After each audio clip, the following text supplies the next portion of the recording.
সুধী দর্শক, আমন্ত্রণ চ্যানেল সংলাপ অনুষ্ঠানে। বিশ্লেষকদের মতে সাধারণত 12 থেকে 27 বছর বয়সী প্রজন্মকে জেন জি বলা হয়। এই জেন জিদের নেতৃত্বে সফল গণ-অভ্যুত্থান হয় 24-এর 36 জুলাই। অবসান হয় 16 বছরের আওয়ামী স্বৈর শাসন। কিন্তু জুলাই অভ্যুত্থানের মাধ্যমে যে স্বপ্ন দেশের মানুষকে তরুণ এই প্রজন্ম দেখাতে সক্ষম হয়েছিল, সেই তরুণ প্রজন্মের কেউ কেউ এখন চাঁদাবাজি, টেন্ডারবাজি, দখলবাজি সহ নানা অপকর্মে জড়িত হচ্ছে। আর এতে আশা ভঙ্গ হচ্ছে তরুণদের ঘিরে স্বপ্ন দেখা দেশের মানুষের। তাছাড়া সম্প্রতি বিভিন্ন আন্দোলনে দেশের শ্রেষ্ঠ বিদ্যাপীঠগুলোর শিক্ষার্থীদের দেয়া অশ্লীল স্লোগান ভাবিয়ে তুলছে অভিভাবক সহ সাধারণ মানুষকে। তাদের প্রশ্ন, শিক্ষার্থীদের মুখে এইসব স্লোগান তুলে দিল কে? তাছাড়া রাজনৈতিক দলগুলোর নেতাকর্মীদের বক্তব্যে রাজনৈতিক শিষ্টাচার, যেটা বলি শিষ্টাচার, ক্রমশ লোপ পাচ্ছে। স্বার্থের দ্বন্দ্বে সবাই ভুলে যাচ্ছে 24-এর আগে 16টা বছর একটি কঠিন ও জটিল সময় পার করেছে এদেশের মানুষ। খুন, গুম, নির্যাতন, হামলা, মামলার শিকার হয়েছেন রাজনৈতিক নেতাকর্মীরা। অভ্যুত্থানের 1 বছরের মধ্যে কি করে ভুলে গেল স্বৈরাচারী আমলে হওয়া নির্যাতনের কথা? উত্তর খুঁজবো আজ। সেই সাথে আজকে আলোচনা হবে সমসাময়িক বিষয়গুলো নিয়ে। তাই আমরা আজকে আলোচনার বিষয় দিয়ে নির্ধারণ করেছি অশ্লীল স্লোগান। দর্শক, এইসব বিষয় এবং সেই সাথে সমসাময়িক বিষয় নিয়ে আলোচনা করবার জন্য আজ স্টুডিওতে উপস্থিত আছেন হাসান আল মামুন, সিনিয়র যুগ্ম সাধারণ সম্পাদক, গণ অধিকার পরিষদ।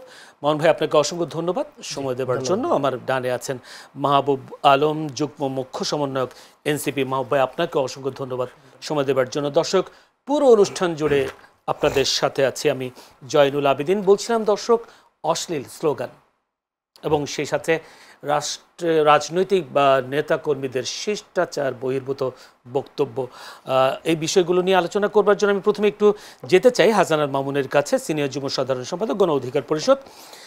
হাসান মামুন, নিশ্চয়ই আপনি মানে অনুধাবন করতে পেরেছেন সম্প্রতি বিষয় কিছু স্লোগান, টিনের চালে কাওয়া, ...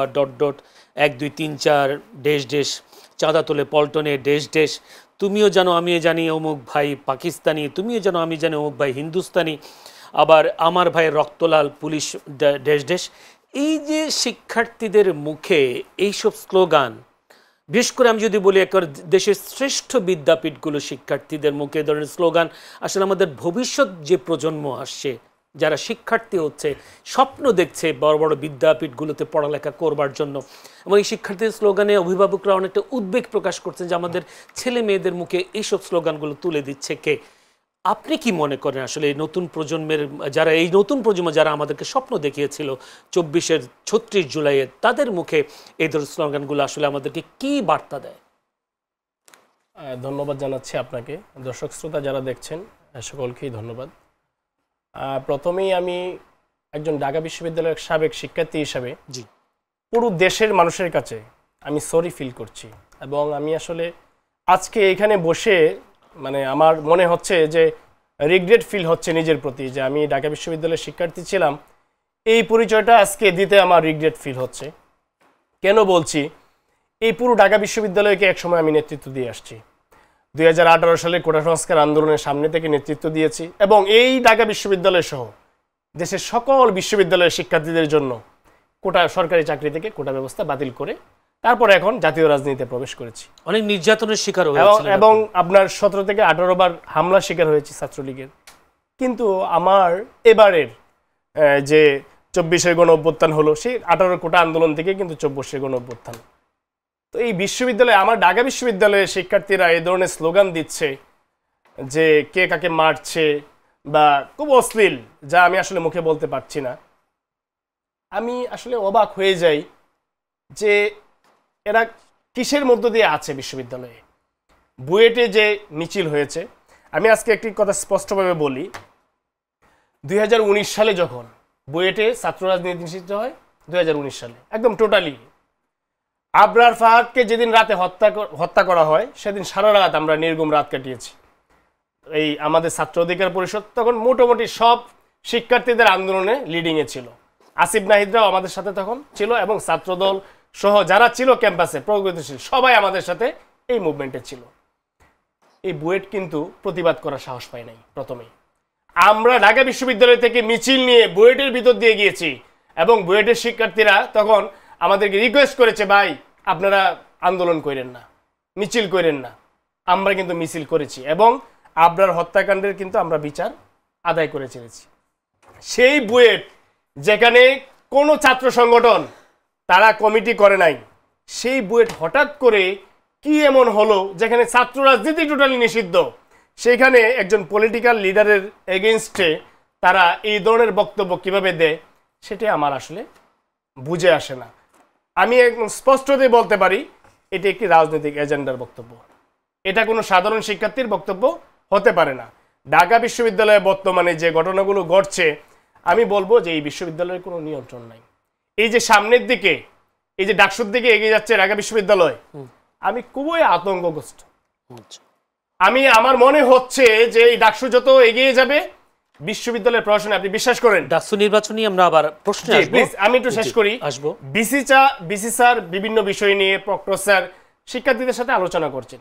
শিক্ষার্থীদের যে অ্যাগ্রেসিভনেস শিক্ষকের প্রতি, একদম ইমব্যালেন্স, এই পুরো বিশ্ববিদ্যালয়ে কোনো নিয়ন্ত্রণ নাই। যে কোনো ধরনের ঘটনা এই ঢাকা বিশ্ববিদ্যালয়ে ঘটতে পারে। হ্যাঁ, আমি এটাই আমার সবচেয়ে শঙ্কার জায়গা।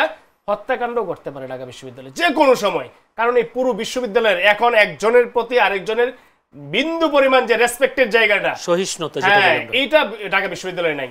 সুতরাং এই যে গালির যে সংস্কৃতি তৈরি হয়েছে, এটি শিক্ষক সমাজে, আমাদের অভিভাবক সমাজে এটি একটি নেতিবাচক প্রভাব পড়ছে। এবং আমরা যে ঢাকা বিশ্ববিদ্যালয়ের শিক্ষার্থী ছিলাম, দেশের মানুষের কাছে আসলে আমরা দায়বদ্ধ হয়ে পড়েছি এবং আমরা আজকে মুখ দেখাতে পারছি না যে শিক্ষার্থীরা এই ধরনের স্লোগান। ধন্যবাদ। আপনার কাছে আবারও আসবো। ডাকসু নির্বাচনী একটু যেতে চাই। মাহবুব আলম, যুগ্ম মুখ্য সমন্বয়ক এনসিপি। মাহবুব আলম, আপনি কি মনে করেন যে অশ্লীল যে স্লোগানগুলো দেওয়া হচ্ছে শিক্ষার্থীদের মুখে, যে কথা প্রশ্নটা আমি করেছিলাম হাসান মামুনের কাছে, যে আসলে কি বার্তা যাচ্ছে আছে শিক্ষার্থীদের মুখে ধরনের স্লোগান? অশ্লীল স্লোগানগুলো কোনোভাবেই আসলে সাপোর্টযোগ্য নয়। তবে আমি বিষয়টাকে একটু ভিন্নভাবে দেখতে চাই। সেটা হচ্ছে যে আসলে গত 17 বছরে আমাদের শিক্ষার্থীরা গণরুমে, গেস্ট রুমে যে পরিমাণ নির্যাতনের শিকার হয়েছে, যার কারণে আসলে তারা ট্রমাটাইজ। তারা 5ই আগস্টের পর তারা স্বপ্ন দেখছে যে রাষ্ট্রে কিছু কিছু সংস্কার হবে, রাষ্ট্রে চাঁদাবাজি থাকবে না, অন্যায়ভাবে মানুষকে মারা হবে না, পাথর লুটপাট হবে না, কোনো একজন লোক তার দোকানের ভাড়া চাইতে গিয়ে পিটিয়ে তাকে হত্যা করা হবে না। এই জাতীয় যে আচরণগুলো আসলে ফেসিবাদের ছিল, যে আচরণগুলো শেখ হাসিনার ছিল, সে আচরণগুলোর পরিবর্তনের জন্য আসলে 5ই আগস্ট সংগঠিত হয়েছে। শিক্ষার্থীরা যখন 5ই আগস্টের পরবর্তীতে দেখতে পাচ্ছে তাদের আসলে সেই স্বপ্নগুলো পিকে হয়ে যাচ্ছে, তাদের স্বপ্নগুলো পূরণ হচ্ছে না, তখন ওই যে তাদের যে ট্রমাটাইজড, সেই ট্রমাটাইজ থেকে আসলে আমার কাছে মনে হয় তারা এই ধরনের ক্ষোভগুলো উগরে দিচ্ছে। তারা কি তাহলে সিনিয়র মুরব্বী একটা দলের বড় কর্তা, যিনি বড় নেতা, তার সম্পর্কে এই ধরনের স্লোগান কিংবা পাল্টা বড় দলগুলোর পক্ষ থেকেও পাল্টা স্লোগান, ওরা কি সবাই কি ট্রমাটাইজ? আমার কাছে মনে হচ্ছে ওই যে যে একটা স্বপ্ন দেখছে, যে স্বপ্নটা যখন বাস্তবায়ন হচ্ছে না। আমি প্রথমে একটা কথা বলছি যে এটা আসলে কোনোভাবে সাপোর্টযোগ্য না, আমি ডিপেন্ড করতেন। কিন্তু আমার চাঁদাবাজির কথা বলছেন, সেই ক্ষেত্রে যারা ট্রমাটাইজ নতুন প্রজন্ম, সেই নতুন প্রজন্ম কি চাঁদাবাজি থেকে, মানে নতুন যে স্বপ্ন দেখিয়েছিল সেই স্বপ্ন থেকে তারা সামনের দিকে এগিয়ে যেতে পারছে? তারাও তো চাঁদাবাজি, টেন্ডারবাজি, দখলবাজিতে ঢুকে গেছে। হ্যাঁ, এটা তাহলে ট্রমাটাইজ থাকলে ওই চাঁদাবাজি, দখলবাজিতে কেন যাচ্ছে তারা? এটা আসলে কি আমাদের জাতি হিসেবে আমাদের জন্য এটা একটা দুর্ভাগ্য। যেই ছেলেগুলো জুলাইতে শেখ হাসিনার পুলিশের সামনে জীবন দিতে কার্পণ্য করে নাই, পুলিশ ডাইরেক্ট গুলি করতেছে। আজকে আপনারা ডেইলি স্টার রিপোর্টে দেখলেন যে আসলে কি ধরনের অস্ত্র ইউজ করা হয়েছে হেলিকপ্টার থেকে। এসবের কোনো কিছু কিন্তু তোয়াক্কা করে নাই আমাদের এই জেনারেশন। কিন্তু আমরা দেখলাম 5ই আগস্টের পর এরাই আবার চাঁদা টাকার কাছে বিক্রি হয়ে যাচ্ছে। এটা আমাদের জন্য আসলে এই ক্ষেত্রে রাজনৈতিক দলগুলো দায়বদ্ধতা দেখেন কিনা? যে বিএনপি তো দেখলাম চাঁদাবাজি হলে তাকে বহিষ্কার করা হয়, এনসিপি তো যদি দেখলাম চাঁদাবাজি হলে তাকে বহিষ্কার করা হয়। গতকালকে চট্টগ্রামের এনসিপি আমার কাছে রাজনৈতিক দলগুলোর তারপর জামাতের একজনকে বহিষ্কার করা হলো দেখলাম। আমার কাছে মনে হচ্ছে কি আমাদের আসলে সিস্টেমটা তো আসলে পরিবর্তন হয়নি, করা যায়নি, মানে যে আমরা যে সিস্টেমটা পরিবর্তনের স্বপ্ন দেখছি সেই সিস্টেমটা আসলে পরিবর্তন হয়। মানে এটাকে চাঁদাবাজের যে সিস্টেমটা, যে একটা পরিবেশ তৈরি ছিল আগে থেকে, সেটাকে এখন তারা ব্যবহার করছে। এখানে যেটা হয়েছে ধরেন আন্দোলনে ছাত্রলীগ থেকে কিছু লোক অংশগ্রহণ করছে, পদত্যাগ করে আপনারা দেখছেন, বিএনপি থেকে কিছু লোক অংশগ্রহণ করছে, মানে সকল দল মত নির্বিশেষে সবাই কিন্তু অংশগ্রহণ করছে। তখন তারা আসলে নিজের জীবন দিতে দেশের জন্য কার্পণ্য করে নাই, কিন্তু 5ই আগস্টের পরবর্তীতে এদেরকে আসলে চাঁদাবাজ বানাইতে সবাই মানে স্বার্থবাজ হয়ে গেল। হ্যাঁ, না স্বার্থবাজ যতটা না, আমার কাছে মনে হয় এখানে যে সিস্টেমটা ছিল চাঁদাবাজির, যেই আপনার একটা আমলাতান্ত্রিক যে একটা দুর্নীতি পরায়ণ একটা সিস্টেম ছিল, সেই সিস্টেমটা আসলে কোনো না কোনো ভাবে এদেরকে বুঝাইছে, এই তুমি যদি টাকা ইনকাম না করো তুমি তো আগামী দিন পলিটিক্স করতে পারবে না, তুমি কিভাবে পলিটিক্স করবা? তোমার আসনে যেই লোকটা এমপি ইলেকশন করবে তার কাছে 5000 কোটি টাকা আছে, তোমার কাছে তো 1 টাকাও নেই। তখন তাকে 1 দিন 2 দিন 3 দিন বুঝাইতে বুঝাইতে সে মনে করছে, ও আমার তো আসলে আমার তো মনে হয় কিছু করা দরকার, সিস্টেমের সাথে তারা যুক্ত হয়ে গেছে। হ্যাঁ, কিছু লোক হচ্ছে সিস্টেমের সাথে যুক্ত হয়ে গেছে। এটা আমাদের জন্য আসলে শিষ্টাচার বহির্ভূত যে বক্তব্যগুলো আমরা দেখেছি বিএনপির পক্ষ থেকে দিয়েছে, এনসিপির পক্ষ থেকেও দেওয়া হচ্ছে, যার ফলে আমার কাছে শিষ্টাচার বহির্ভূত বক্তব্য বলে রাজনৈতিক মহলে সবচেয়ে শিষ্টাচার ভঙ্গ করছে এই যে তারেক রহমানের জনাব বিএনপির ভারপ্রাপ্ত চেয়ারম্যান তারেক রহমানের উপদেষ্টা হাবিবুর রহমান। আমরা দেখতে পেলাম 5ই আগস্টের পর এই একমাত্র এই লোক যে বলতেছে যে কেউ দানের শীষে ভোট না দিয়ে বাড়িতে ফিরে আসতে পারবে না, আবার বাসায় ফিরে আসতে পারবে না, আবার বলতেছে যে যদি কেউ বলে যে নৌকা দানের শীষ একই বিষ, তাকে তার জিহ্বা কেটে দেওয়া হবে, প্রকাশ্যে হত্যার হুমকি দেওয়া হচ্ছে। কিন্তু আমরা দুঃখজনক হলো আমরা এখনো পর্যন্ত দেখিনি বিএনপি আসলে শিষ্টাচার বহির্ভূত বক্তব্যের জন্য তাকে কোনো ধরনের ব্যবস্থা নিয়েছে। আপনি প্রকাশ্যে আপনার নেতা হুমকি দিচ্ছে, প্রকাশ্যে আপনার মেরে ফেলার হুমকি দিচ্ছে, আবার যখন কেউ প্রকাশ্যে মেরে ফেলতেছে তখন আপনি তাকে কি করতেছেন, বহিষ্কার করতেছেন। তাহলে এটা কি দুইমুখী আচরণ হয়ে গেল না? কিন্তু এনসিপি তো দেয় কক্সবাজারে আপনাদের নাসিরউদ্দিন পাটোয়ারি সালাউদ্দিন বিএনপির স্থায়ী কমিটির সদস্য সালাউদ্দিনকে নিয়ে একটা বক্তব্য দিয়েছেন, কি তার পরিপ্রেক্ষিতে মঞ্চ ভাঙা হয়েছে, এটাও দেখেছি। ওইটা কি শিষ্টাচার বহির্ভূত? উনি কি উনি মানুষকে ডন বলা না, ওইখানকার যে সমস্যাগুলো, ওই এলাকার যে সমস্যাগুলো, তিনি সেই সমস্যাগুলো অ্যাড্রেস করছেন। জাস্ট উনি ইভেন নামও কিন্তু উল্লেখ করেন নাই যে উমুকে এটা করতেছেন। ওইখানকার যে প্রবলেমগুলো বলছেন, কিন্তু উনি ওইখানকার প্রবলেমগুলো জাস্ট অ্যাড্রেস করছেন। এর মানে এই না যে এটা শিষ্টাচার বহির্ভূত, তাহলে তো কোনো প্রবলেম নিয়ে কথা বলা যাবে না। তার মানে আপনি এটা শিষ্টাচার বহির্ভূত বলছেন না, কিন্তু আমরা তো দেখছি, আমরা গণমাধ্যম যারা কর্মী তারা মনে করছে যে এসব বক্তব্যগুলো না দিয়েও তো আমরা আমাদের জনগণের, যদি বলি এনসিপি জনগণের মনের স্থান করে নিয়েছিল, এসব বক্তব্যের কারণে জনগণের মন থেকে সরে যাচ্ছেন কিনা সেই বিষয়টা হয়তো চিন্তা করছে কিনা এনসিপি। আপনি এই প্রশ্ন নিয়ে আপনার কাছে আসবো, কিন্তু একটু যেতে চাই আবারও হাসানুল মামুনের কাছে। হাসানুল মামুন, আপনাদের সভাপতি নুরুল হক নূর রাজশাহীতে গিয়ে তিনি একটা কথা বলেছেন, এবার যদি বিশ্ববিদ্যালয়গুলোতে ছাত্র সংসদ নির্বাচন না হলে তার 3 দশকে হবে না। রাজশাহীতে তিনি এই কথা বলেছেন। আপনিও বলতে চেয়েছিলেন ডাকসু নির্বাচনের কথা। আসলে ডাকসু নির্বাচনের তফসিল দেওয়ার পর থেকে আমরা দেখছি বিভিন্ন ছাত্র সংগঠনের কর্মকাণ্ড, এই যে ডাকসু নির্বাচন না হওয়ার এরকম এই ঘটনাগুলোকে আসার সম্ভাবনা কি তৈরি হচ্ছে নাকি, কি দেখছেন? আমার মনে হচ্ছে ডাকসুটা হবে, না হওয়ার কোনো নির্বাচন হবে জি, কোনো কারণ দেখি না আমি। কারণ আওয়ামী লীগের সময়ও যখন 19 সালে ডাকসুটা হয় তখনও কিন্তু আমাদের ভিতরে একটা শঙ্কা ছিল যে ডাকসু হয়তো হবে না, কিন্তু আলটিমেটলি ডাকসুটা হয়েছিল। এই নির্বাচনকে কেন্দ্র করে একটা হত্যাকাণ্ড হওয়ার মতো ঘটনা, এইটা আমার একটা শঙ্কার জায়গা। কেন বললাম? কারণটা হচ্ছে এই যে স্লোগানগুলো আসতেছে, এরপরে হলগুলোতে কারো কোনো রকম কন্ট্রোল নাই। প্রভোস্টাররা যে হলগুলোকে নিয়ন্ত্রণ করবে, হাউস টিউটররা কিংবা বিসিসিআর প্রক্টরের সাথে কি আচরণগুলো হচ্ছে, এটি কিন্তু আমরা মানে মিডিয়ার মাধ্যমে দেখতে পাচ্ছি। বিসিসিআরকে কেউ মানতেছে না। তো এইভাবে যদি চলতে থাকে তাহলে আপনার এইবারের ডাকসুটা একটু আলাদা হবে। রাজনৈতিক দলগুলোর বাহিরেও, রাজনৈতিক দল বলতেছি, রাজনৈতিক ছাত্র সংগঠনগুলোর বাহিরেও আপনার স্বতন্ত্র অনেক প্যানেল থাকবে, অনেক প্রার্থী থাকবে। সেই ক্ষেত্রে যখন তারা নির্বাচনী প্রচারণা চালাবে, প্রত্যেকটা হলে, বিশেষ করে হল কেন্দ্রিক ব্যাপক ধরনের মেসাকার হওয়ার সম্ভাবনা আছে। তো এই শঙ্কার জায়গাটা আছে। এরপরও আমি আশা করি যে ডাকসুটা হবে। আর যদি ডাকসু এবার না হয়, তাহলে পরবর্তী সময় নির্বাচিত সরকার, যে সরকারে আসুক, এই ডাকসু দিবে কিনা, এটা আসলে আমাদের সভাপতি যে কথাটি বলেছেন, আসলে আশঙ্কা করেছেন, এটি যথার্থ যে না হওয়ার সম্ভাবনাটা বেশি। কারণ 19 সালের পরে এই যে সময়টা, 24 সাল বন্ধ, শেখ হাসিনার পতন বন্ধ, এখানেও তো 5 বছর গেল, ডাকসুটা কিন্তু হলো না। আর আমার ভাই যে কথাটি আসলে বলেছিলেন, আপনি একটা খুব ভালো পয়েন্ট এনেছিলেন যে আসলে পাথর খেকু বলা হচ্ছে বা চাঁদাবাজি। দেখুন, আমি এটাকে আসলে সিস্টেম তো আছেই, সিস্টেমের মারপেচ তো আছেই, কিন্তু অল্প বয়সে অধিক ক্ষমতা, এটাও কিন্তু একটা মারাত্মক ভাইরাস। এই ভাইরাসের ফলে আপনি আজকে আমি প্রথম আলোর একটা নিউজ দেখলাম গত জুন মাসের নিউজটি ছিল এরকম, আজকে আপনার পরিবেশ ও মানে আমাদের পরিবেশ যে উপদেষ্টা আছেন রেজওয়ানা আপাকে দোষারোপ করা হচ্ছে যে উনি এটার অনুমোদন দিয়েছেন, যার কারণে কথা বলছেন আপনি, পাথরিয়া, পাথরগুলো মানে তারা উঠিয়ে বিক্রি করে দিচ্ছে। আমি আজকে প্রথম আলোর এই যে জুন মাসের নিউজটা দেখেছি, সেখান থেকে আসলে এনসিপি, তারপর হচ্ছে জামাত ইসলাম এবং বিএনপি, এই 3 পার্টি মিলে একটা মানববন্ধন করেছে এবং রেজওয়ানা আপার কাছে এসেছে, আমাদের কাছে এই পার্টিগুলো এসেছিল যে রেজওয়ানা আপাকে রিকোয়েস্ট করার জন্য এই পাথরগুলো যাতে এখান থেকে তারা সরাতে পারে বা পাথরের যে লেনদেনটা হয় এটা খুলে দেওয়ার জন্য। তো এখানে কিন্তু রেজওয়ানা হাসানকে তো ব্যারিকেডও দেওয়া হয়েছে, হ্যাঁ ব্যারিকেডও দেওয়া হয়েছে। তো বাধ্য হয়ে কিন্তু এই রেজওয়ানা আপা কিন্তু এই যে পোয়ারাটা খুলে দিলেন।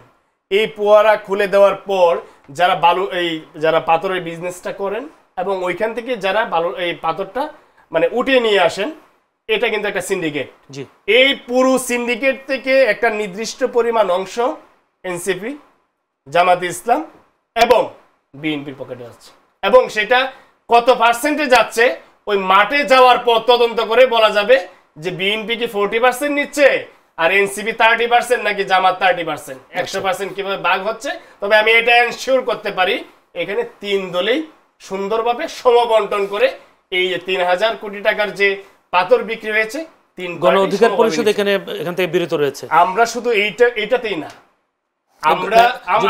গণ অধিকার, আমি যদি এভাবে বলি, প্রশ্নটা একটু জড়িয়ে দেই যে মানে গণ অধিকার পরিষদের ওখানে কোনো কমিটি নাই বা তাদের কোনো সরব উপস্থিতি নাই, সেই কারণে তারা প্রভাব বিস্তার করতে পারছে না। এরকম প্রভাব আছে, সবই আছে, কিন্তু আমাদের নির্দেশনাটা হচ্ছে এরকম। আপনি দেখেন আমাদের 64 জেলায় কমিটি আছে, অধিকাংশ উপজেলায় কমিটি আছে। আমাদের বিরুদ্ধে এখন পর্যন্ত কোনো চাঁদাবাজির নিউজ নেই। কেন নেই বলেন তো? আপনি যদি বলেন যে পাওয়ার নেই, এটি ভিন্ন আলাপ। চাঁদাবাজি নাই, ঠিক আছে, আমাদের পাওয়ার আছে, কিন্তু আমরা সেন্ট্রাল থেকে আমাদের নির্দেশনাটা এরকম যে আমরা নতুন দল, আমরা কোনোভাবেই কোন রকম চাঁদাবাজি, টেন্ডারবাজিতে আমরা জড়াবো না। এটা হচ্ছে আমাদের চাঁদাবাজির অভিযোগ নেই, কিন্তু বিকাশ নূর হিসেবে গালি দেওয়া হয়, যেটা আমি একটু বলে দিই। আজকে আমি এখানে দায়িত্ব নিয়ে বলছি, এটি ছাত্রলীগের একটা প্রপাগান্ডা ছিল, এটি 2020 সালের একটা প্রপাগান্ডা ছিল। আমি জাস্ট শেষ করে দিচ্ছি।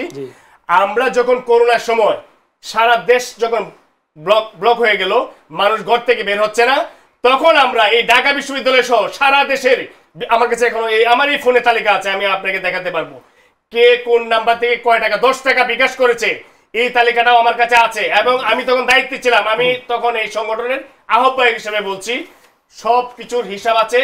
মানুষ আমাদেরকে হেল্প করেছে আমাদের মাধ্যমে, এবং আমরা প্রত্যেকটা বিশ্ববিদ্যালয়ে, তখন ঢাকা বিশ্ববিদ্যালয়ে শুধুমাত্র 10 লক্ষ টাকা আমরা হেল্প করেছিলাম, জগন্নাথ বিশ্ববিদ্যালয়, প্রত্যেকটা বিশ্ববিদ্যালয়ে।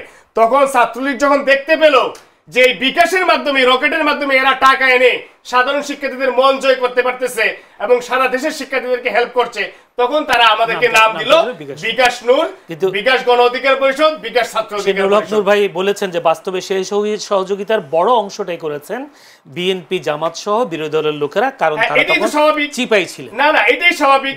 আপনি এখন পর্যন্ত যদি চিন্তা করেন, এই যে গণ অভ্যুত্থানটা হলো, এই গণ অভ্যুত্থানে কারা অংশগ্রহণ করেছে, কারা ফান্ডিং করেছে, কারা রক্ত দিয়েছে, কারা জীবন দিয়েছে? আওয়ামী লীগের বাহিরের শক্তি। একদম একটা ক্লিয়ার বক্তব্য। আজকে আমি যদি আহত হয়ে, আমি 16 থেকে 17 বার মাইর খেয়েছি, নুরুল হক 26 বার মাইর খেয়েছে, আমরা যতবারই আহত হয়েছি, বিরোধী মতের যারা আছে তারাই তো আমাদেরকে হেল্প করে। আওয়ামী লীগের লোকজন কি আমাদেরকে হেল্প করবে? তারা তো হসপিটালগুলোতে আমাদেরকে ব্যারিকেড দিয়েছে, বরং আমাদেরকে হেল্প করে নাই। সুতরাং এটাই তো সিস্টেম।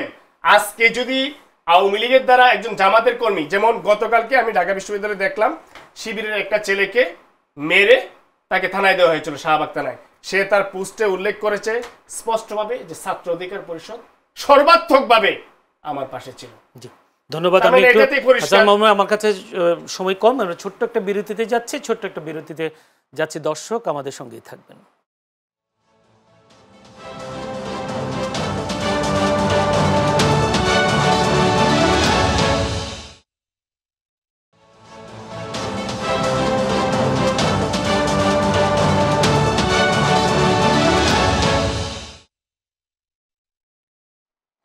দর্শক, আবারও আমন্ত্রণ। বিরতির পর চ্যানেলের সংলাপ অনুষ্ঠানে আলোচনা চলছিল অশ্লীল স্লোগান, ছিল সমসাময়িক বিষয় নিয়ে আলোচনা করবার জন্য স্টুডিওতে উপস্থিত আছেন হাসান আল মামুন, সিনিয়র যুগ্ম সাধারণ সম্পাদক, গণ অধিকার পরিষদ, আছেন মাহবুব আলম, যুগ্ম মুখ্য সমন্বয়ক, এনসিপি।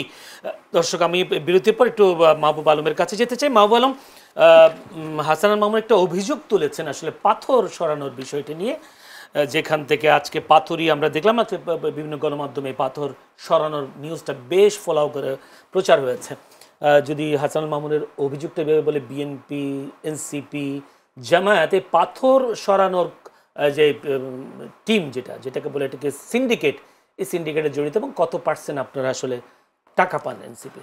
আচ্ছা, হ্যাঁ, এখানে আমরা একটা সর্বদলীয় ঐক্য দেখলাম যে পাথর লুটপাটের জন্য। জি, এটা আমাদের আপনি স্বীকার করেন? হ্যাঁ, এটা তো আমরা দেখলামই, এটা তো ডিফেন্ড করার কিছু না, এটা অভিযোগ না, এটা বাস্তব। এটা তো আমরা নিউজেও দেখলাম, আমি নিউজ যেমন দেখছি আমিও দেখছি যে নিউজে যে 3 দলের একটা সর্বদলীয় ঐক্য গঠিত হয়েছে। এখানে একটা বড় বিষয় হচ্ছে, আচ্ছা রাতারাতি কি পাথরগুলো মানে এক রাতে সবগুলো তুলে নিয়ে গেছে? কিন্তু এটা হচ্ছে গত 3 মাস ধরে এই পাথরগুলো উত্তোলন করা হচ্ছে। আচ্ছা, আমাদের এই যে যিনি উপদেষ্টা রেজওয়ানা হাসান, উনি মিডিয়াতে যখন উনি ধরেন অ্যাজ এ পরিবেশবাদী কর্মী ছিলেন, খুব সুন্দর মিষ্টি মিষ্টি কথা বলতেন, এই করবেন সেই করা উচিত। এই যে 3 মাস ধরে এরকম একটা ঘটনা ঘটতেছে দেশে, আমি গতকালকে ভাইরাল হওয়ার আগ পর্যন্ত জানছি মানে উনি কি ইনিশিয়েটিভ নিয়েছেন এখন পর্যন্ত? উনি তো গিয়েছেন, ওনাকে তো গাড়ি ভাঙচুর করা হয়েছে, আটকে। তারপরে উনি কি ইনিশিয়েটিভ নিয়েছেন? জীবন বাজি রেখে তো চলে আসেন। উনি চলে আসার পর এখন আপনি দেখতেছেন যে এক জায়গা থেকে আপনার পাথরগুলো উত্তোলন করে নেওয়া হচ্ছে। আপনি অবশ্যই যদি এটা আপনি বন্ধ করতে চান, আপনি এখানে যথোপযুক্ত ব্যবস্থা নিতে পারতেন। যারা এই যে এনসিপির যারা কিংবা জামাতের যারা বা বিএনপির যারা এটার সাথে জড়িত, তাদেরকে গ্রেফতার করতে পারতেন, গ্রেফতার করতে পারতেন। উপজেলা নির্বাহী কর্মকর্তা থানায় অ্যারেস্ট করা হয়েছিল, থানায় হামলা হয়েছিল, এসব ঘটনাগুলো তো আমরা না, সেটা তো ওইখানে ঘটনা, সেটা তো পাটগ্রামের ঘটনার সাথে আপনি ওইটা মিলাই ফেললে হবে না। পাটগ্রামের ঘটনা সেটা বিএনপি মপ করে ঘটতো, কিন্তু আপনি তাই বলে বসে থাকবেন? আপনি তাই বলে কি বসে থাকবেন? কোনো ইনিশিয়েটিভ নেবেন না? আমরা দুঃখজনক হলেও আমরা এটা দেখছি যে গত 3 মাস ধরে ওইখানে পাথর উত্তোলন হচ্ছে এবং জায়গাটাকে পুরো মরুভূমি বানিয়ে ফেলা হয়েছে, কিন্তু আসলে কোনো ধরনের আমরা এনসিপি আমরা যখন এটা জানতে পারছি, আমরা এটা নিয়ে একটা তদন্ত 3 মাস ধরে আপনারাও জানতে পারেননি না? আমরাও আসলে এটা তো আমাদের সামনে আপনার মতো যখন আমরা দেখলাম গতকালকে, এটা হয়তো উনি জানেন না, কিন্তু হয়তো সেন্ট্রাল কমিটির অন্য কেউ জানে, নয়তো এই সেন্ট্রাল কমিটির এনসিপি সেন্ট্রাল কমিটির কারো পার্সন ব্যতীত এই পুয়ারার যে এই যে পাথর, হ্যাঁ, কোয়ারি চালুর দাবিতে মানববন্ধনে বিএনপি, জামাত ও এনসিপি নেতাদের একাত্মতা, এই যে 3 পার্টির যে ঐক্য, এখানে মামুন ভাই একটা সেন্ট্রাল একটা দল চালান। উনার যখন আসলে স্থানীয় পর্যায়ে কোনো নেতা কোনো কিছু করে, ওনাকে জানাই করে সবকিছু, একটা মানববন্ধনে অংশ নিবে, সেটার জন্য কি সেন্ট্রাল কমিটির কাছে অনুমোদন নেয়? এটা কি কোনো সিস্টেম? এটা তো কোনো সিস্টেম না। ওনারা, আমি আপনাকে এটা চ্যালেঞ্জ করে বলতে পারি, এখানে বিএনপি জামাত যদিও চাইতো, এনসিপি না চাইলে রেজওয়ানা আপা এটা খুলে দিতেন না। This my challenge, open challenge করলাম আমি। এনসিপি যদি এখানে সম্মতি না দিত, তাহলে রেজওয়ানা আপা এই কাজটা করতেন না। এনসিপি ঐক্য হইছিল বাংলাদেশে এনসিপি যেটা চাচ্ছে সেটা হচ্ছে না, বিএনপি যেটা চাচ্ছে সেটাই হচ্ছে সকল ক্ষেত্রে। কারণ ইভেন আমাদের উপদেষ্টাকে যখন বলা হচ্ছে যে আসলে বলতেছে বড় বড় দল এখানে জড়িত, মানে ইভেন দলের নামটাও মুখে নিতে পারে না ওনারা আর কি। তো এখানে আসলে এনসিপির বিষয় না, এখানে বিষয়টা হচ্ছে বিএনপি এটার সাথে জড়িত। ওই যে আপনি একটা কথা বলছেন না যে ডাকসু হবে কি হবে না, ডাকসু তখনই হবে যদি ডাকসু আসলে ছাত্রদল চায়, আর যদি ছাত্রদল না চায় তাহলে দেখবেন যে ডাকসু হবে না। বাংলাদেশে সংস্কার বলেন যতগুলো কাজ এখন পর্যন্ত হয়েছে ওই আলাপ আলোচনা চলে, ওই যে আমাদের যারা হচ্ছে সংস্কার কমিশনে গিয়েছেন তারা খুব জেরে একদিন বলছেন যে আলোচনাটা এক কাজ করেন আপনারা বিএনপি থেকে শুরু করেন, যে আমরা সবাই মিলে আলোচনা করে ওইখানে গিয়ে স্টাক হয়ে যাচ্ছে, তার চেয়ে আপনি একটা কাজ করেন, আপনি বিএনপি থেকে শুরু করেন যে বিএনপির মতামত কি, তারপরে এসে আমরা আলোচনা করি হ্যাঁ আমরা আসলে এটার পক্ষে কি বিপক্ষে। সুতরাং আমি একটু উত্তরটা জেনে আসি ওনার কাছ থেকে যে আসলে কি বিএনপির কথা মতো উপদেষ্টা চলেন, ওনার যে অভিযোগ আপনি কেন চলবে? আমার প্রশ্নটা এই জায়গায়, এই গভর্নমেন্ট কি বিএনপির গভর্নমেন্ট? প্রশ্নই আসে না। এই গভর্নমেন্ট আমারও না যেরকম আবার সম্মিলিত সবার, তাই না? তাহলে এই উপদেষ্টা পরিষদ যদি তার মতো কাজ না করতে পারে, সে যদি এটা অ্যাপ্লাই না করতে পারে, তার যে সংস্কারের কাজ সেটার দায় আপনি গণ অধিকারকে দিতে পারেন না, এনসিপি কেও দিতে পারেন না, বা বিএনপি কেও দিতে পারেন না। আমি বলবো যে এই পুরো দায়টাই হচ্ছে আপনার এই উপদেষ্টাদের। উপদেষ্টা পরিষদ যদি তার যে কাজ, তার যে রুটম্যাপ সেটা বাস্তবায়ন করার জন্য তার যে পদক্ষেপ প্রয়োজন সেটাই সে নিবে, এটাই তো সত্য। আমরা কি 111-এর আগের যে কেয়ারটেকার গভর্নমেন্ট আমরা কি দেখি নাই? যেটা চাইছে সেটাই তো হয়েছে, যেভাবে বলছে সেভাবেই হয়েছে। তাহলে এই গভর্নমেন্ট যদি কাজ না করতে পারে, সে যদি মনে করে যে বিএনপি যা বলবে আমি তাই করব, এই জন্য আপনি বিএনপিকে, আমি তো বলবোই যে ভাই আমাকে দেন, আমাকে 100 টাকা দেন, সে বলবে যে ভাই আমাকে 500 টাকা দেন। এখন এটা আপনি ডিসাইড করবেন, আপনি গভর্নমেন্টে আছেন, আপনি ডিসাইড করবেন আমাকে দিবেন না তাকে দিবেন, নাকি আপনি নিরপেক্ষ জায়গা থেকে। আরেকটা অভিযোগ ছাত্রদল চাইলে ডাকসু নির্বাচন হবে, আপনি কি মন্তব্য করবেন? ছাত্রদল, ছাত্র অধিকার, ছাত্র শিবির বা যত ছাত্র সংগঠন আছে, আমি এখন পর্যন্ত স্পষ্টতই বলি আমি ছাত্রদলকে এখন পর্যন্ত এই ডাকসু নিয়ে বিরোধিতা করতে দেখি নাই। তারাও চাচ্ছে ডাকসু হোক।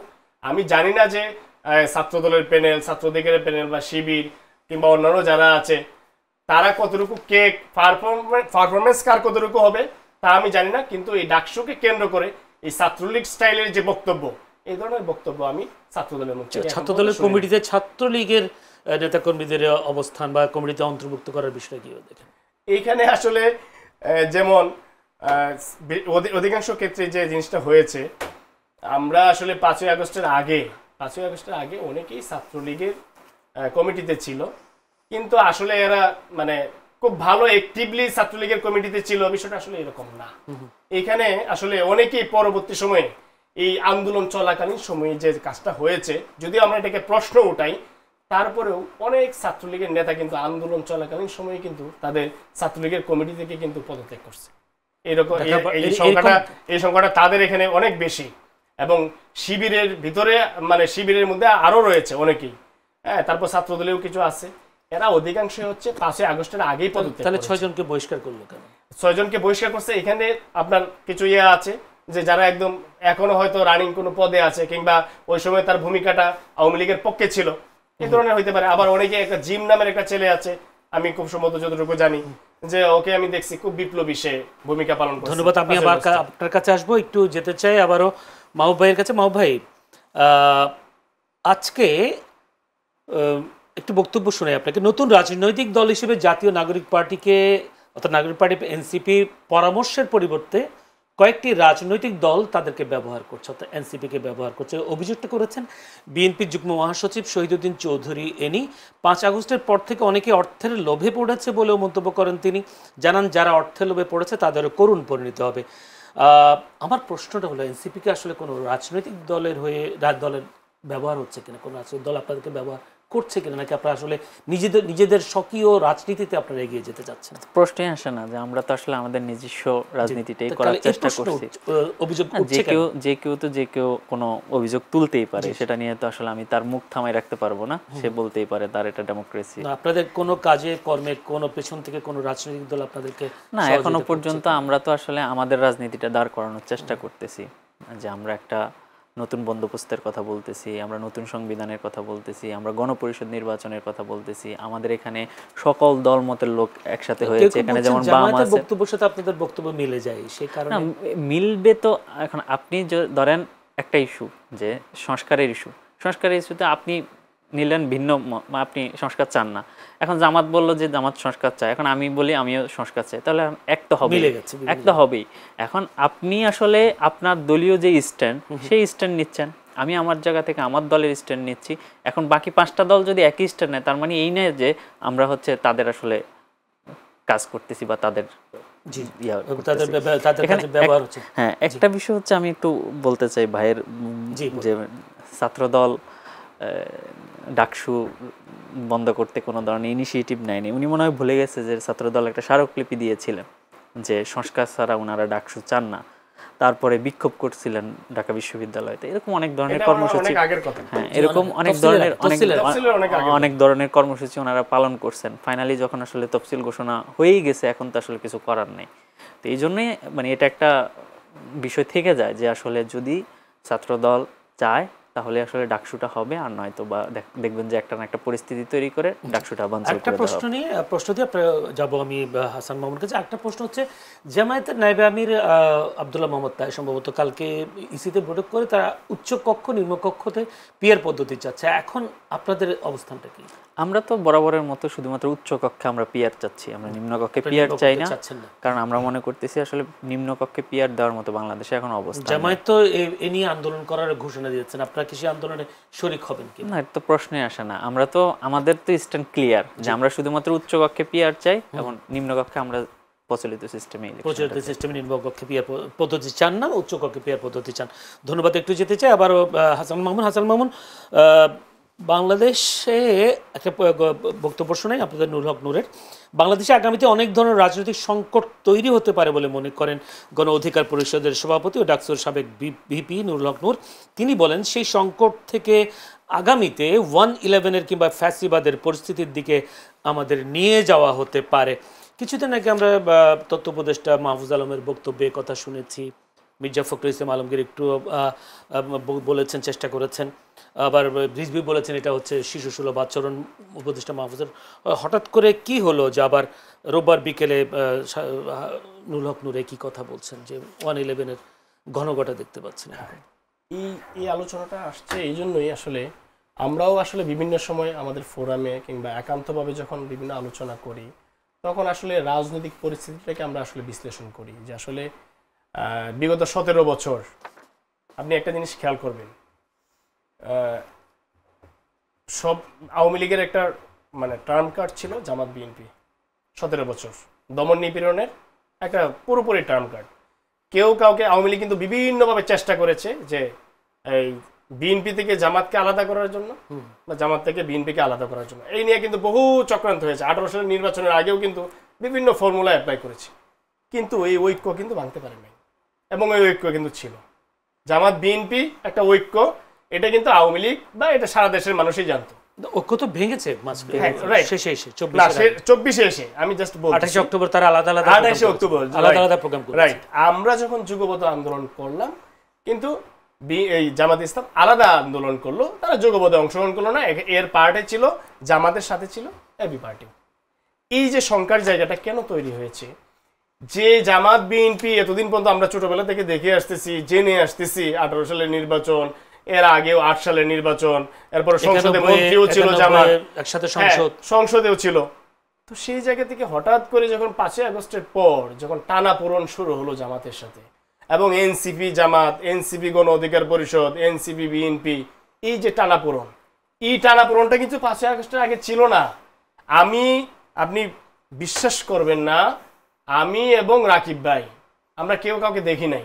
যাত্রাবাড়িতে গুলি শুরু হয়েছে, গুলি শুরু হলে আমরা মানে সব মানুষ দৌড়াইছে, আমরাও দৌড়াইছি, দৌড়াইয়া গুলি থেকে বাঁচার জন্য একটা গলিতে এসে পড়ছি, দেখি আমার পাশে রাকিব ভাই পড়ে আছে, ছাত্রদলের সভাপতি রাকিব ভাই পড়ে আছে, শিবিরের পোলাপানা পড়ে আছে। তো এই যে একটা ঐক্যবদ্ধ মুভমেন্ট, আবার এখান থেকে আবার প্রতিরোধ গড়ে তুলেছি আমরা। তো এই যে একটা ঐক্য ছিল, এই যে নুরুল হক নূর যে কথাটি বলেছেন যে আগামীতে যে সংখ্যার জায়গাটি শুধুমাত্র এই অনৈক্যের কারণে, এই নির্বাচনকে কেন্দ্র করে, আমি আসলে সত্যিকার অর্থেই এই মানুষ হয়তো মনে করতেছে যে আসলে বাংলাদেশের যে প্রেক্ষাপট, আওয়ামী লীগের এত বড় একটা সেটআপ, এত বড় একটা শক্তি, আওয়ামী লীগকে আমরা হটালাম, এই মুহূর্তে নির্বাচনের যে সামনের দিকে আমরা আগাচ্ছি, এই নির্বাচনটা এমন ভাবে যদি প্রতিপক্ষ আমরা হয়ে দাঁড়াই একে অপরের, যে একদম মারামারি কাটাকাটির পর্যায়ে মানে চলে যায়, তাহলে কিন্তু বিপদটা আমাদের সবারই হবে। এবং এই সুযোগটা কিন্তু আওয়ামী লীগ ফুললি নিবে, এবং এখানে কিন্তু আওয়ামী লীগ খুব সহজেই। কেউ কেউ বলছে 111 একটা জুজুর ভয়, এটা একরকম 111 এর ডক্টর মোহাম্মদ ইউনূস যতদিন পর্যন্ত আছেন, আমার এটা বিশ্বাস হয় না যে একটা 111 হবে। আর একটা কথা বলি, আমি বিশ্বাস করি ডক্টর মোহাম্মদ ইউনূস থাকাকালীন অবস্থায় নির্বাচন হবে না, এই ধরনের যে শঙ্কা তৈরি হয়েছে, ডক্টর মোহাম্মদ ইউনূস যে ধরনের ব্যক্তি বা ব্যক্তিত্ব, উনি নিজের জন্য হলেও উনি নিজে চেয়ারে থেকে নির্বাচন দিয়ে তারপর যাবে। এর মাঝে যদি অন্য কিছু হয়ে যায় তাহলে সেটা ভিন্ন আলাপ, কিন্তু ডক্টর মোহাম্মদ ইউনূস তিনি নির্বাচন দিবেন, এটা আমি একদম শতভাগে এনশিওর করতে পারি। উনি অন্ততপক্ষে এই 9-6 খেলাটা উনি খেলবেন না, যে কেউ পরামর্শ দিক উনি এই পথে যাবেন না। উনি ওনার নিজের অবস্থানটা, নিজের সম্মানটুকু উনি কখনোই নষ্ট করবেন না, এটা আমি হলফ করে বলতে পারি। এখনকার যে পরিস্থিতি, আইন শৃঙ্খলা পরিস্থিতি, সেই পরিস্থিতি কি অনেকে বলছেন, যদি আজকে ইসলামী আন্দোলনের নেতারা বলছে যে এই পরিস্থিতিতে সুষ্ঠু নির্বাচন করাটা অসম্ভব হতে পারে, তারা বলছেন তারা বলছে ইসলামী আইন শৃঙ্খলা বাহিনীর সবার সমন্বয়ে একটি স্পেশাল ফোর্স করার একটা দাবি জানিয়েছে। করা যেতে পারে, নির্বাচনকালীন একটা ফোর্স করা যেতে পারে, এতে আমার বিন্দু পরিমাণ কোনো রকম আপত্তি নেই। আমি চাই মানে একটা উৎসব মুখর যে পরিবেশে যে ভোট সেটি হোক, এবং সেটি হওয়ার জন্য যে ধরনের ব্যবস্থা নেওয়া প্রয়োজন সেটি সরকার করুক। যে স্বরাষ্ট্র উপদেষ্টা আজকে বলেছেন নির্বাচনের দিনে 80,000 সেনা সদস্য মোতায়েন থাকবে, কাজ করবেন। সুশৃঙ্খল হওয়ার বা শৃঙ্খলার ভিতরে আনতে হবে, এবং কোনোভাবেই যাতে একজন মানুষের প্রাণ না যায়, একজন মানুষের যাতে প্রাণ না যায়।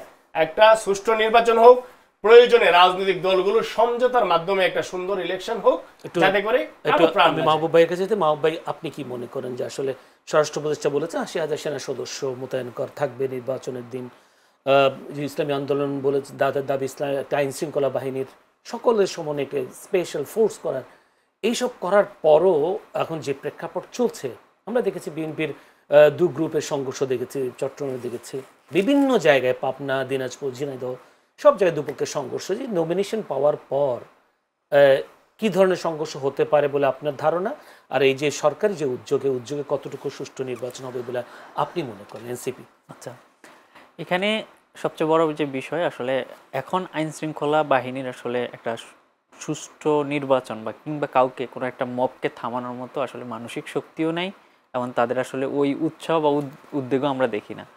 যদি আসলে সরকারের সক্ষমতা থাকতো তাহলে তারা এই যে জাফলংয়ের যে ঘটনা, পাথর খেকোদেরকে থামাইতে পারতো।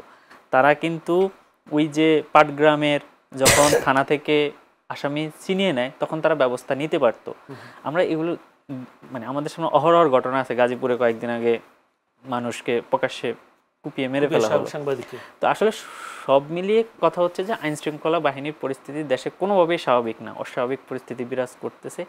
এই অবস্থায় যদি নির্বাচন সুষ্ঠু করতে হয়, আসলে আমাদের পলিটিক্যাল দলগুলোকে তাদের কালচার পরিবর্তন আনতে হবে। আমরা যেটা দেখতে পাচ্ছি যে প্রত্যেকটা আসনে বিএনপির 2-3টা গ্রুপ আছে যারা হচ্ছে নমিনেশন ক্যান্ডিডেট, ওদের মধ্যেই হচ্ছে যে পরিমাণ প্রত্যেক দিন বা প্রতি মাসে 2-1 করে যে পরিমাণ ছোটখাটো লাগালাগি হয়তো বড় পরিসরে হলে আমাদের মিডিয়াতে আসে, তখন আমরা আসলে জানতে পারি।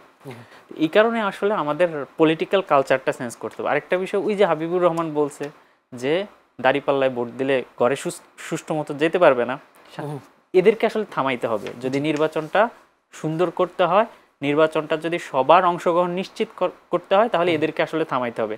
এই জন্য পলিটিক্যাল পার্টিগুলোকে ইনিশিয়েটিভ নিতে হবে। একটা প্রশ্ন হচ্ছে, আজকে না শুক্রবার নিজের ভেরিফাইড ফেসবুক পেজে নাহিদ ইসলাম বলেছেন, জাতীয় নাগরিক পার্টি এনসিপি আহ্বায়ক নাহিদ ইসলাম বলেছেন যারা আবার 71-কে ফেরাতে চান, 71-এ ফিরতে চান, তারা 24-এর নতুন রাজনৈতিক বাস্তবতাকে অস্বীকার করছেন। আমার প্রশ্ন হলো, 71-কে কি অস্বীকার করার কোনো সুযোগ আছে? না, কোনোভাবেই তো আমরা 71-কে অস্বীকার করতেছি না। আমাদের যদি নতুন বাংলাদেশের ইশতেহারটা দেখেন, আমরা 71-কে রিকগনাইজ করে আমরা 24-এর কথা বলেছি। আমাদের সংবিধানের মুখবন্ধে আপনি যদি দেখেন আমরা ৭১কে রেকগনাইজ করেই আমরা হচ্ছে আমাদের ২৪-এর কথা বলতেছি। আমরা বলতেছি যে ৭১ আমরা বাংলাদেশ পেয়েছি, কিন্তু যে স্বপ্ন নিয়ে আমরা বাংলাদেশের এই যে ৭১-এর মুক্তিযুদ্ধ করেছি সেই স্বপ্ন আমাদের বাস্তবায়ন হয়নি। ২৪-এ সেটার হচ্ছে প্রতিফলন ঘটেছে। আমরা ২৪ পরবর্তীতে আমরা সেই স্বপ্নের বাংলাদেশ গড়ার জন্য আমরা চেষ্টা করব। ধন্যবাদ। আমি উত্তরটা পেয়েছি। আমি ছোট্ট করে যদি মামুন ভাইয়ের কাছে একটু যেতে চাই। মামুন ভাই, জুলাই বিরোধী শক্তি কর্তৃক মূলধারার কিছু গণমাধ্যমে আয়োজিত টেলিভিশন টক শো, সংবাদপত্রে প্রকাশিত কলাম ও বিভিন্ন মাধ্যমে পরিকল্পিতভাবে বয়ান তৈরি করে নিষিদ্ধ ঘোষিত ফ্যাসিস্ট ও গণহত্যাকারী আওয়ামী লীগ, মুজিববাদ ও বাকশালকে পুনরায় প্রাসঙ্গিক করার চেষ্টা চলছে বলে অভিযোগ করেছে বৈষম্য বিরোধী ছাত্র আন্দোলন। একই সঙ্গে তাদের প্রতি সহমর্মিতা প্রদর্শনের অপচেষ্টা করা হচ্ছে বলে অভিযোগ সংগঠনটির, যেটিকে তারা বলছে অত্যন্ত উদ্বেগজনক। এমন কোনো পরিস্থিতি আপনার সাথে তৈরি করার চেষ্টা চলছে কিনা গণমাধ্যমে, কোনো গণমাধ্যমে এমন বয়ান কি তৈরি করার চেষ্টা চলছে কিনা, সে তালিকা কি আসলে আছে কিনা, বা আপনার যেহেতু রাজনৈতিক দল এরকম ফ্যাসিবাদকে প্রতিষ্ঠা করবার কোনো গণমাধ্যম চেষ্টা করছে? এটা আসলে আমি বলি যদি রিফাইন্ড আওয়ামী লীগ, হ্যাঁ, এই ওয়ার্ডটা আসলে অনেক ক্ষেত্রেই, আমি যেমন যমুনা টিভি টকশোতে ছিলাম পরশুদিন, জি হ্যাঁ, ওইখানেও আসলে এই আলাপটা আসছিল যে আসলে রিফাইন্ড আওয়ামী লীগ অনেকে আসলে বলার চেষ্টা করছেন অনেকেই, তবে এটার আসলে কোনো সুযোগ নেই বাংলাদেশে। আর আমি বলবো কি কেন সুযোগ নেই, কারণটা হচ্ছে প্রত্যেকটা মানুষের আসলে যে কোনো কাজ করার পর একটা রিয়েলাইজেশন আসে। এই ছোট করে বলতে, হ্যাঁ ছোট করেই বলছি, এই পুরো যে আওয়ামী লীগের যে পার্টি, পুরো পার্টিটাই হচ্ছে এই শেখ হাসিনার মোহে মাদকাসক্ত এক ধরনের। এই মাদকের যে এখনো যে ছোঁয়া, এটা কিন্তু তাদের মধ্য থেকে এখনো কাটে নাই। একজন আওয়ামী লীগের নেতাকর্মীকেও আপনি দেখবেন না যে এই জুলাই যে ২০০০ মানুষকে হত্যা করা হয়েছে, বিন্দু পরিমাণ অনুশোচনা এদের একজন নেতাকর্মীর ভিতরেও আমি দেখি নাই। সুতরাং আমি এটুকু বলতে পারি, এই জন্যই এদের নির্মম পরিণতির দিকে যাচ্ছে এরা, এবং আগামী ৩০ বছর অনেকেই বলতেছে রিফাইন, অন্তপক্ষে এই জেনারেশন জেনজি, আমি জেনজিও না শুধু বলবো, এই ১৮ থেকে আগামী ৪০ বছর পর্যন্ত এই জেনারেশন হচ্ছে বাংলাদেশকে লিড দিবে। এই জেনারেশন বাংলাদেশকে যতদিন পর্যন্ত লিড দিবে, এই বাংলাদেশে আওয়ামী লীগ নামে কোনো দল রাজনীতি করতে পারবে। ধন্যবাদ দর্শক, এতক্ষণ আমরা আলোচনা করছিলাম অশ্লীল স্লোগান এবং সমসাময়িক বিষয়গুলো নিয়ে। আলোচনা করছিলেন হাসান আল মামুন, সিনিয়র যুগ্ম সাধারণ সম্পাদক, গণ অধিকার পরিষদ। আলোচনা করছিলেন মাহবুব আলম, যুগ্ম মুখ্য সমন্বয়ক এনসিপি। দুজনকে অসংখ্য ধন্যবাদ আমাদেরকে সময় দেওয়ার জন্য। দর্শক, আপনারাও আমাদের অনুষ্ঠান এতক্ষণ ধরে ধৈর্য ধরে দেখবার জন্য আপনাদেরকে প্রাণঢালা অভিনন্দন, শুভেচ্ছা জানিয়ে আজকের মতো শেষ করছি চ্যানেল সংলাপ অনুষ্ঠান। আগামীকাল একই সময়ে অনুষ্ঠান দেখার আমন্ত্রণ জানাচ্ছি।